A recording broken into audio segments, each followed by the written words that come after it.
మీనాకి క్షమాపణ చెప్పి డబ్బులు ఇచ్చేసిన ఈవెంట్ మేనేజర్ షాకులో చింతామణి. అసలు ఇదంతా ఎలా జరగబోతుంది? చింతామణి మాట విని మీనాకి డబ్బులు ఇవ్వకుండా మోసం చేసిన మేనేజర్ మీనాకి క్షమాపణ చెప్పి మరి ఎందుకు డబ్బులు ఇచ్చాడు, ఏం జరిగింది అనేది ఈ వీడియోలో తెలుసుకుందాం. వీడియో నచ్చితే తప్పకుండా లైక్ చేయండి. మేనేజర్ నువ్వు డబ్బులన్నీ తీసేసుకున్నావని, నీకొక్క రూపాయి కూడా నేను ఇవ్వను, ఇదిగో నువ్వు సంతకం చేసిన అగ్రిమెంట్ అని చూపిస్తాడు. అది చూసి మీనా షాక్ అయిపోతాం. రే, నన్నే మోసం చేద్దాం అనుకుంటున్నావురా? నాకెక్కడిచ్చావు నువ్వు 10 లక్షలు? ఆ రోజు నేను చెప్తూనే ఉన్నాను, నాకు ఇంగ్లీష్ రాదు, నేను వేరే వాళ్ళకి అగ్రిమెంట్ పేపర్స్ని చూపించుకుంటానని, కానీ నువ్వు వినిపించుకోలేదు అని అంటూ ఉంటుంది. అప్పుడే మీనా కాలర్ పట్టుకొని, ఇంతలో ఇక తను కాలర్ పట్టుకోగానే అక్కడే ఉన్న తన మనుషులతో మీనాని బయటికి నెట్టించేస్తాడు మేనేజర్. ఇక దాంతో మీనా ఏడుస్తూ ఏం చెయ్యాలో దిక్కుతోచని పరిస్థితుల్లో ఉండిపోతుంది. ఇక బాగా ఆలోచిస్తూ ఉంటుంది.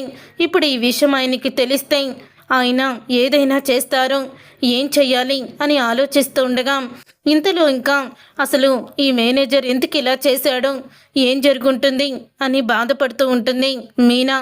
అప్పుడు ఇక ప్రభావతి చింతామణికి ఫోన్ చేసి తను మీనా ఆర్డర్ కూడా పూర్తి చేసేసింది, ఏదో చేసేస్తాను చిందేస్తాను అన్నావు అని అంటూ ఉంటే, మీనా ఇంటికి వచ్చిందా అని చింతామణి అడుగుతుంది ప్రభావతిని. మీనా ఇంకా ఇంటికి రాలేదు, దాని గురించే ఎదురు చూస్తున్నాను, ఇంకా వంట చేయలేదు అది అని అంటూ ఉంటుంది ప్రభావతి. పాపం 2 రోజుల వరకు వంట చేయమని నువ్వు బలవంతం పెట్టొద్దులే, మనసులో ఉండదు కదా. బయట 9 లక్షల అప్పు తీసుకొచ్చి మరి ఆర్డర్ ఫినిష్ చేసింది. ఇప్పుడు రావాల్సిన డబ్బు మొత్తం కూడా నేను ఆపేశాను. 9 లక్షల అప్పు ఎలా తీర్చాలా అని దిగులుతో మంచం ఎక్కుతుంది అని అంటూ ఉంటుంది. చింతామణి, ఏం మాట్లాడుతున్నావు? అవును, నేను వేసిన ప్లాను సక్సెస్ అయిపోయింది అని అనగానే, నువ్వు వేసిన ప్లాను సక్సెస్ అయ్యిందా? ఎలా అయ్యింది, ఏమైందని అడుగుతుంది. అప్పుడే ఇక మేనేజర్ ద్వారా తను చేసిన కుట్రను మొత్తం ప్రభావతికి చెప్తుంది చింతామణి. అలా చెప్పిన తర్వాత అప్పుడే ఇక ప్రభావతి, ఇప్పటి వరకు మీనా మీద వేసిన ఏ ప్లాను జరగలేదు, ఫెయిల్ అయిపోయిందని చాలా బాధపడ్డాము, కానీ నువ్వు ఇప్పుడు ఫోన్ చేసి మొత్తం కూడా ఇక మీనా కృంగిపోయింది, ఇక మీనాకి పని అయిపోయినట్టే అని చెప్తే నాకు చాలా సంతోషం వస్తుంది అని అంటూ ఉంటే ఆ మాట విని అప్పుడే ఇక చింతామణి, ఇక నీ కోడలు ఇల్లు దాటి బయటికి వెళ్ళమన్నా కూడా వెళ్ళదు, ఈ ఫీల్డ్లో నుంచి తప్పుకున్నట్టే నాకు కూడా రూటు క్లియర్ అయిపోయింది అని చింతామణి అంటుంది. అలా చింతామణి అన్న తర్వాత ఇంతలో మీనా గుడి దగ్గరికి వెళ్ళి ఇక గుడిలో ఒంటరిగా కూర్చొని బాధపడుతూ ఉంటుంది. ఎందుకు నాకు ఇంత పెద్ద శిక్ష వేశావు, నేనే తప్పు చేశాను, ఏ పాపం చేశాను అని బాధపడుతూ ఉంటుంది మీనా. అప్పుడే ఇక మీనా అలా బాధపడుతూ ఉండగా సుమతి అయితే వస్తుంది. ఏంటక్క అలా ఉన్నావని అడుగుతూ ఉంటుంది. ఏం లేదు అని జరిగిందంతా చెప్పడంతో, అక్క బావకి ఫోన్ చేసి చెప్పొచ్చు కదా అని సుమతి అంటూ ఉంటుంది. మీ బావకి చెప్తే ఆ మేనేజర్ని చంపేస్తాడు, అదే భయమేసి చెప్పలేదు అని అంటూ ఉంటుంది మీనా. సరే, నేనేదోటి చేస్తానులే, పోలీస్ కంప్లైంట్ ఇస్తాను అని ఇద్దరూ కలిసి పోలీస్ స్టేషన్కి వెళ్ళి కంప్లైంట్ ఇస్తారు. అయినా సరే మేనేజర్ అయితే అగ్రిమెంట్ పేపర్స్ని పోలీసులకి చూపించి, ఇది అసలు తను చెప్తున్న అబద్ధం, నా దగ్గర నుంచి 10 లక్షలు తీసుకోవాలని తను ఇలా చేస్తుంది అని అంటూ ఉంటాడు. అప్పుడే మీనాకి పోలీస్ స్టేషన్కి వెళ్ళినా కూడా న్యాయం జరగదు. ఇక ఇన్స్పెక్టర్ అయితే మీనాకి ఫోన్ చేసి, నువ్వు డబ్బు తీసుకున్నట్టు అతను అగ్రిమెంట్ చూపిస్తున్నాడమ్మా, మరి ఇలాంటప్పుడు నేనెలాగా అతన్ని అరెస్ట్ చేస్తాను, ఇక నా వల్ల కాదు అని పెట్టేస్తాడు. అప్పుడే మీనా ఆలోచిస్తూ బాధపడుతూ వెళ్తూ ఉండగా ఇంతలో ఒక అమ్మాయి రోడ్డు మీద వెళ్తూ ఉంటుంది. అలా రోడ్డు మీద వెళ్తున్న ఆ అమ్మాయి నడుచుకుంటూ వెళ్తూ ఉండగా ఇంతలో ఒక లారీ బ్రేక్ ఫెయిల్ అయిపోయి అమ్మాయి వైపు దూసుకుంటూ వస్తుంది. అది చూసిన మీనా ఇక స్కూటీని పక్కకి వదిలేసి పరిగెత్తుకుంటూ వెళ్ళి పాపని కాపాడుతుంది. ఆ పాప కొంచెం పక్కకి పడడంతో తలకి గాయాలవుతాయి. అప్పుడే ఇక అక్కడే ఉన్న నలుగురు మీనా అందరూ కూడా ఆ పాపని హాస్పిటల్కి తీసుకువెళ్తారు. తీసుకువెళ్ళిన తర్వాత ఆ పాప పేరెంట్స్ అయితే అక్కడికి వస్తారు. అప్పుడే ఇంకా మీనా ఆమె కనుక మీ అమ్మాయిని సమయానికి ఆ లారీ కింద పడకుండా కాపాడకపోయి ఉండుంటే ఈ పాటికి మీ అమ్మాయి ప్రాణాలతో ఉండేది కాదు. ఇది చిన్న దెబ్బే, మీరు పెద్ద ప్రమాదం నుంచి బయటపడ్డారు అని చుట్టుపక్కల అందరూ కూడా వెళ్ళిన వాళ్ళు చెప్తారు. అప్పుడు ఇక ఆ పాప తల్లి వచ్చి ఇక దండం పెడుతూ ఉంటుంది మీనాకి. ఇక దండం పెడుతూ అంటూ ఉంటుంది, నువ్వు నిజంగా దేవతవమ్మా, నువ్వు సమయానికి వచ్చి నా బిడ్డని కాపాడావు అని అంటూ ఉంటుంది. ఇంతలో డాక్టర్ వచ్చి తనకి బ్లడ్ ఇవ్వాలని అంటారు. అప్పుడే వాళ్ళ అమ్మ బ్లడ్ కూడా పరీక్ష చేస్తారు. వాళ్ళ నాన్నకి ఫోన్ చేస్తే వస్తున్నాను, ట్రాఫిక్లో ఇరుక్కుపోయాను అని చెప్తాడు. ఇంతలో మీనా నా బ్లడ్ కూడా టెస్ట్ చేయండి అంటే ఆ పాపది మీనాది సేమ్ బ్లడ్ గ్రూప్ అవుతుంది. అప్పుడు మీనా అయితే బ్లడ్ ఇస్తుంది. ఇంతలో ఇక పాప తండ్రి అయితే వస్తాడు.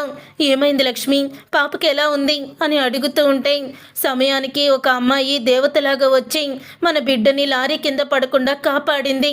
ఆ కాపాడే క్రమంలో పాపకి తలకి దెబ్బ తగిలి బాగా బ్లడ్ పోయిందని బ్లడ్ ఎక్కిస్తున్నారు. ఆ బ్లడ్ కూడా కన్న తల్లినైనా నాది మ్యాచ్ అవ్వలేదు, పాపం ఆ కాపాడిన అమ్మాయిదే మ్యాచ్ అయ్యింది అని అంటూ ఉంటుంది ఆమె.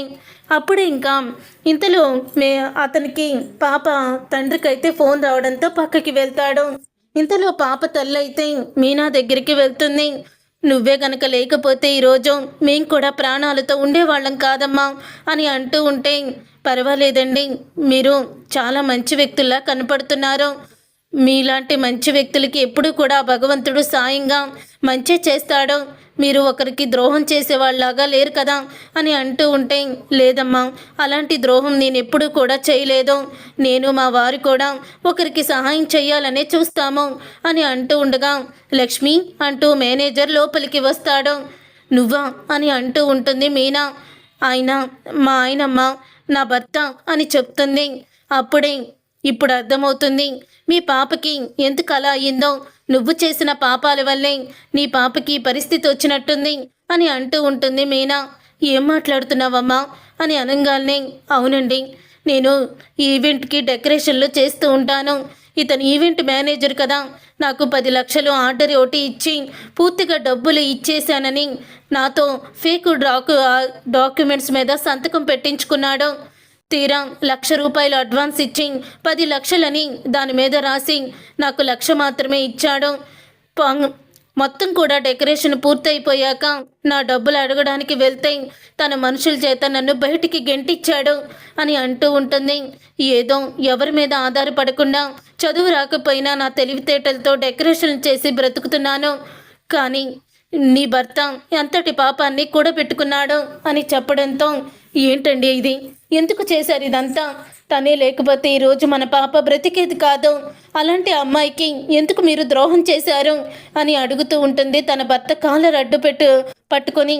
అప్పుడే ఇంకా అతను అంటాడు, చూడమ్మా, నన్ను క్షమించు, చింతామణి మాటలు విని నేను ఈ పని చేయాల్సి వచ్చింది, నన్ను క్షమించమ్మా, ఇదిగో నీ డబ్బు మొత్తం నేను ఇచ్చేస్తున్నాను, తీసుకో, ఇంకెప్పుడు కూడా ఎవరికి ఎలాంటి ద్రోహాలు చేయను అని అంటూ అతను మీనాకి క్షమాపణ చెప్తాడు. అప్పుడే ఇక మీనా చాలా ఆనందపడుతూ ఇక ఆ డబ్బులు తీసుకొని ఇంటికి వస్తుంది. అప్పుడే ఇక ప్రభావతి మీనా మొక్కల్లో నవ్వు చూసి షాక్ అయిపోతూ ఉంటుంది. మీనా మొక్కల్లో నవ్వు చూసి షాక్ అయిపోతూ, ఇదేంటి ఇలా నవ్వుతూ ఉంది అని అనుకుంటూ చింతామణికి ఫోన్ చేస్తుంది. అప్పుడే ఇక చింతామణి తను నవ్వు వెనకాల ఏదైనా కారణం ఉంటుందా అని చింతామణి అనుకుంటూ ఈవెంట్ మేనేజర్కి ఫోన్ చేస్తుంది. అప్పుడే ఈవెంట్ మేనేజర్, మీనాకి ఇవ్వాల్సిన డబ్బులు ఇచ్చేశాను మేడం, ఇంకెప్పుడు కూడా నా చేత ఎలాంటి పనులు చేయించకండి అని చింతామణికి షాక్ ఇస్తాడు అతను. చూసారుగా ఫ్రెండ్స్, రాబోయే కథలో ఖచ్చితంగా ఇలాగే జరగబోతుంది. మరి ఇలాగే జరగాలని మీరైతే కోరుకుంటున్నారా? అయితే వీడియోని తప్పకుండా లైక్ చేసి ఛానల్ని సబ్స్క్రైబ్ చేసుకొని పక్కనే ఉన్న గంట సింబల్పై ఆల్ అని క్లిక్ చేయండి.